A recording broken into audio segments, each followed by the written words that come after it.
आपण मैंने कहे विज्ञानटा बर्तमान अच्छी विज्ञान बल आम चंद्रपृष्ठ को गलुणु विज्ञान बल आम मंगल को गलुणु एवं विज्ञान बल आम सबकि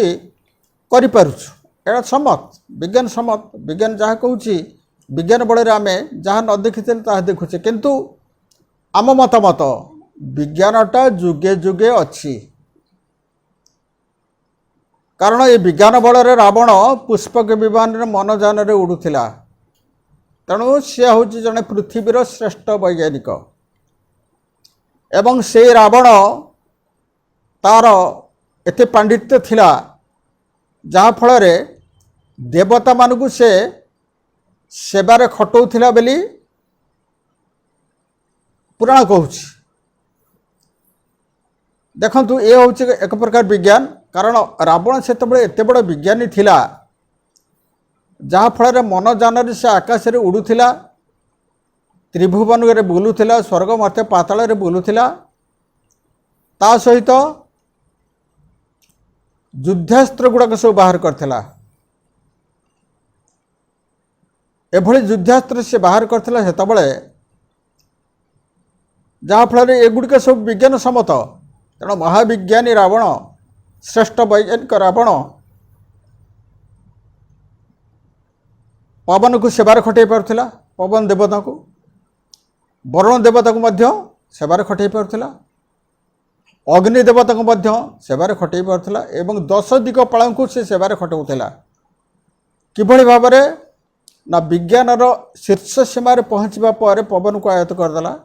स्विच टिपिले आम पवन पाचे से ताही थिला चिंता करदेले पवन पलि आसला चिर बसंत बहुला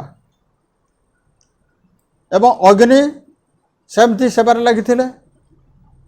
जल मध्य सेमती सेवार लगी तेणु रावण जन श्रेष्ठ वैज्ञानिक से समय रे बाहर करथिबा पुष्पक विमान यहाँ मनजान बोली कह जाए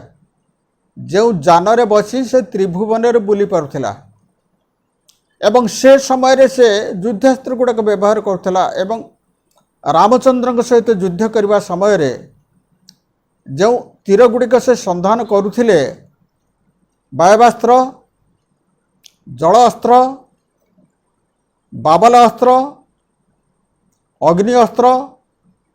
एगुड़ी सब व्यवहार करके युद्ध से करते केमी होता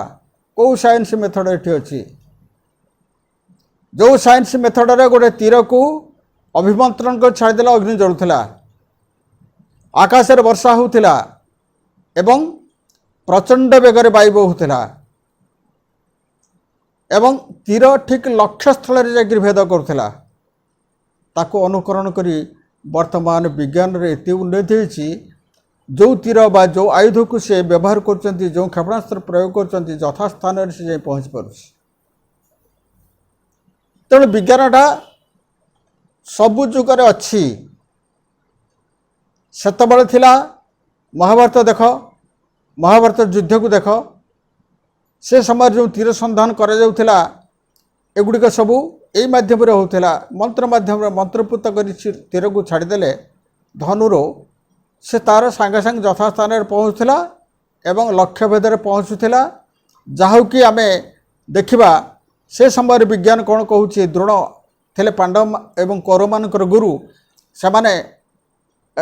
द्रोण एभली शिक्षा देते जहाँ फल द्रौपदी स्वयंवर समय रे जो लाख बिंधा होता से लाख बिंधा एभली थिला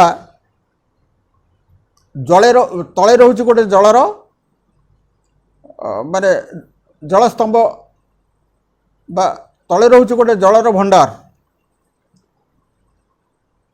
एवं तार स्तंभ उठी स्तंभर अग्रभाग रही राधा चक्र गोटे चक्र घुरुची अहरह घुरुची से चक्र एवं ता उपर रही गोटे रोही माछ एथर थिला कौन न जी से चक्र को भेद करी माछटीर बा आखि को भेद करिवो से द्रौपदी को विवाह हम को विज्ञान से काम करुला कहतु कि विज्ञान से थिला एगुड़ा सब काटिकी जाकर माछर बा आखिरे फुटब तीर तेणु से विज्ञान थिला जो विज्ञान बल रे अर्जुन ये तीरटी को संधान करथिले। तलक फेरे दृष्टि ऊपर को मुष्टि, मुष्टि माने मन, तल को दृष्टि रखिबे माछटा कोठी अछि आउ चक्रटा कि भरी घुरुछि। ए जल भंडार को देखिबे ऊपर माछर बाँखिरे तीर संधान करिवे। तेणु सेतବେଳେ विज्ञान थिला। जो विज्ञान बल आज आम सबकिछि पाई पारिछे, सबको हाथ मुठार रखी पारिछे एवं ये हूँ एक प्रत्येक आरंभ अच्छी शेष अच्छी एवं जितेबाला आयुध गुड़ाक पर आयुध मनुष्य तैयारी कर चले एवं आकु कौ भाव व्यवहार करने को पड़ो तार विज्ञान सम्मत दे पारे। तेणु एटा गोटे ध्वंसर बाट खोलीगला। कारण आकु संधान करवा माने बा पकेबा माने बा निक्षेपण करवा माने यथास्थान रे पड़िकी से ताकु ध्वंस करुछि। तेणु महापुरुष कहते अरे देखिबु 2022 मसीहा जाकु दुई दक्षिण रे तीनटा दुई रोची 2-2-2022 जहाँ कह जाऊँगी 4-2 रे सम्मिश्रण। से 4-2 रे सम्मिश्रण को लेकिन से वर्णना कर आशून्य मास ठारू यह आहरी बढ़ तीव्र हम जो रण चली युद्ध चली केमती हम ना जल स्थल आकाश रे युद्ध चली तामाने आकाश रे वायुसेना, स्थल भागरे सेना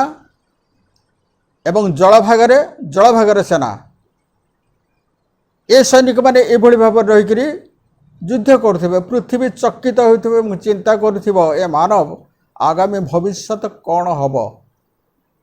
आउ कौन हबाकू जाउछि।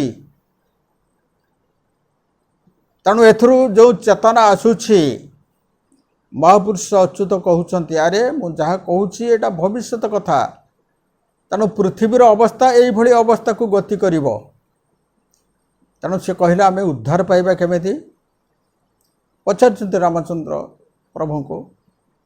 जे प्रभु आमे एथरे उद्धार केमिति पाइबे, जीव जगत रहिबो केमिति। सेठी प्रभु अच्युत महापुरुष कहते अरे राम तोर मन जदि मो ठार थिबो, तोर मन आ मोर मन जदि एक ही थिबो ताहले रक्षा पाइबार किसी असुविधा नहीं। कारण मन को मन मिशीगला पर ए मनटा जाई परमरे मिसे एवं सृष्टिर आधार, सृष्टि रक्षाकर्ता